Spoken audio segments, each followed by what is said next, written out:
Hello, writers and readers. I'm freelance fiction editor Miranda Darrow, here with my weekly video about writing, editing, and the writing life.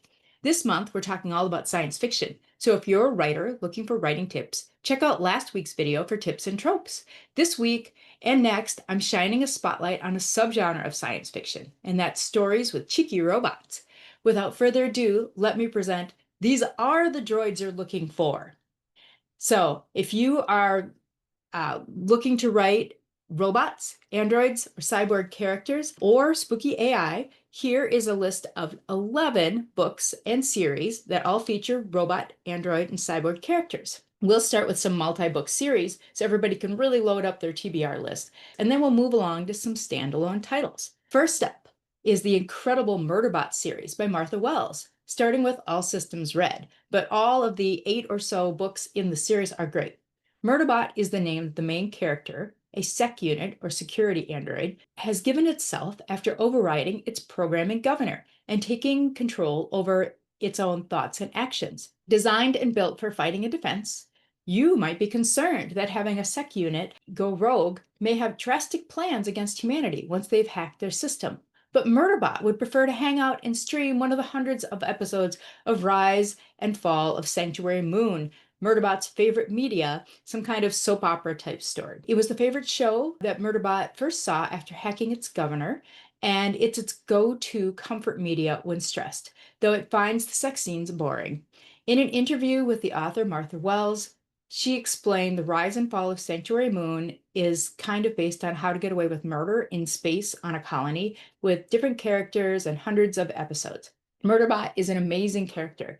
It's the series lead with tons of complexity and the way it views its human counterparts, agreeing to work for some for credits, despite never wanting to be owned by a human again.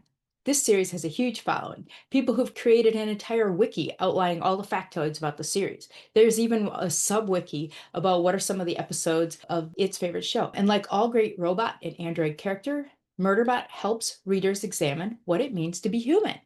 And can a Murderbot have feelings? As it's clear that a Murderbot can evoke feelings in its readers. All right, next up is the Skyward series by Brandon Sanderson. Brandon Sanderson writes so much great stuff.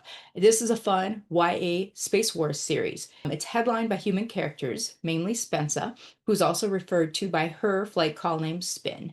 And there are side stories in the same universe that feature some of the side characters as main characters, including her squad leader and occasional love interest known as Jerkface.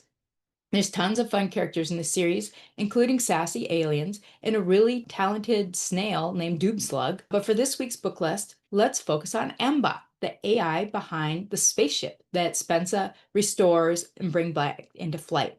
MBot has been out of commission for decades after crashing, but once rebooted, wants to continue on its mission. And what's its mission? It's locating mushrooms and other tasks that don't seem to gel with Spencer's plans to get MBot up and flying. They argue, they compromise, they face struggles, and at one point, MBot goes offline, and I'm worried for it. Pick up Skyward for the people, but stick around for the sassy AI, talented slugs, and cool aliens. My whole family listened to this series and all of the side stories on audiobooks during a series of road trips. We live in the Midwest, so any trip of under 12 hours, we'd rather drive than fly. So sometimes trips even longer than that too.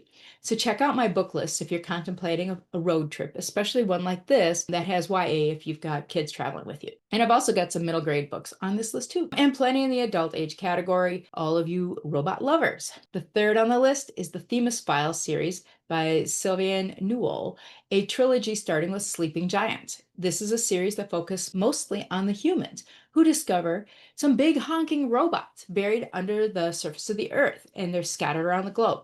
These things are huge. Picture like King Kong versus Godzilla, crushing Tokyo-sized robots. And once they're discovered, the scientists dig them up, and then competing governments around the globe, as is their way, race to see if they can turn these giant robots into weapons. And the answer is yes, but not easily. They weren't made for humans, which begs the question, who did create? Why are they here? Why have they been hidden for years? My husband and I read this series on audiobook while driving to our son's sporting events for a few months, and we really enjoyed it. Anytime there's a series that we both like, we remember those and hang on to them. Mal Goes to War by Edward Ashton. There's some humor mixed in with action in the story. As a free AI, Mal finds the war between the modded and augmented Federals and the puritanical humanist factions about as interesting as a battle between rival anthills. He's not above scouting the battlefield for salvage, though, and when the humans abruptly cut off his access to infospace, he finds himself trapped in the body of a cyborg mercenary and responsible for the safety of a modded girl. It's a dark comedy wrapped in a techno thriller's skin. Mal Goes to War provides a satirical take on war, artificial intelligence, and of course, what it means to be human. On a much lighter side is The AI Who Loved Me by Alyssa Cole. This is a rom-com, and I love Alyssa Cole and all of her romances, and I also like her thrillers. In this one, the main character notices that her neighbor's nephew is just a bit off, but he's pretty hot. Trinity Jordan leads a quiet, normal life, working from home for the Hive, a multifunctional government research center, and recovering from an incident that sent her into a tailspin. But the life she's trying to rebuild is plagued by mishaps when Li Wei, her neighbor's super sexy and super strange nephew, moves in and turns things upside down. Li Wei's behavior is downright odd, but the attraction building between the two of them is even stronger.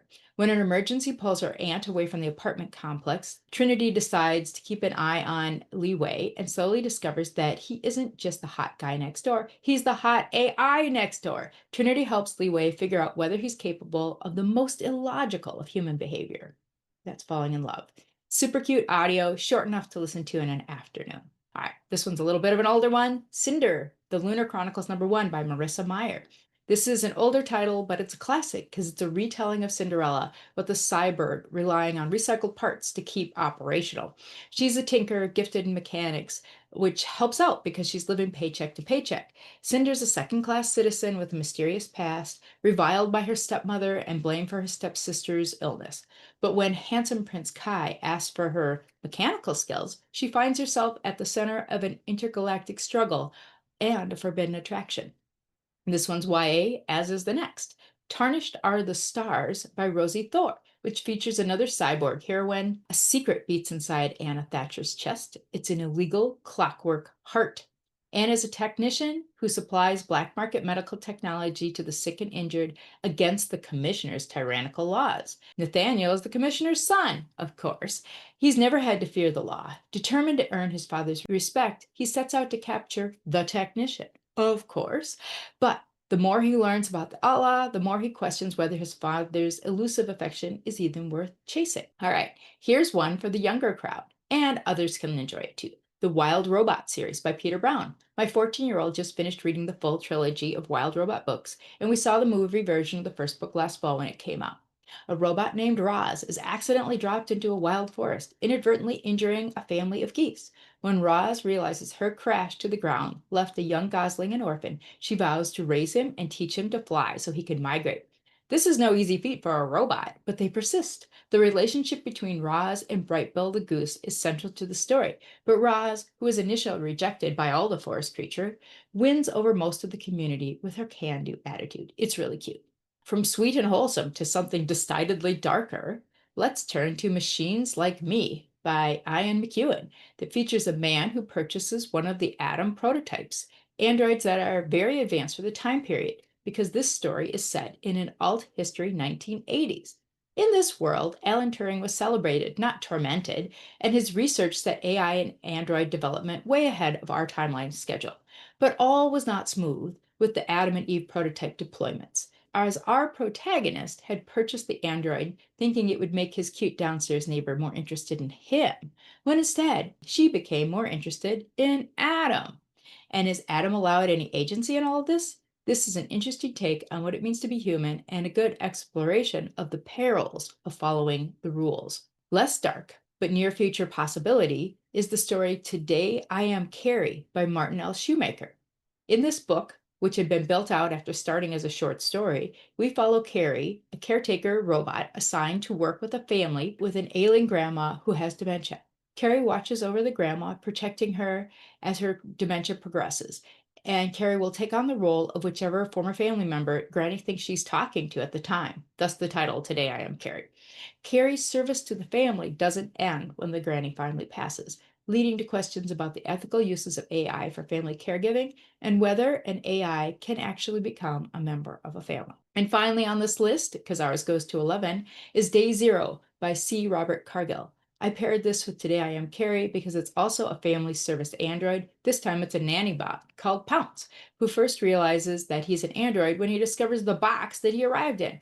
Pounce ponders the meaning of his existence and his duty to his babysitting charges, as well as the family who owns him. Then Pounce must choose whether to join a robot revolution and fight for freedom, or to escort his charge, Ezra, to safety across the not-so-safe suburbs where the family lives during the robot revolution.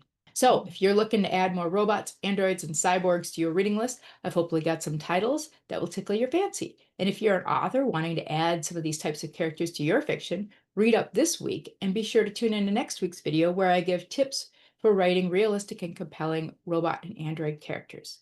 If you like this video, be sure to click like, subscribe, and share so you'll get notified of my weekly videos all about writing, editing, and the writing life. This is freelance fiction editor Miranda Darrow wishing you happy writing.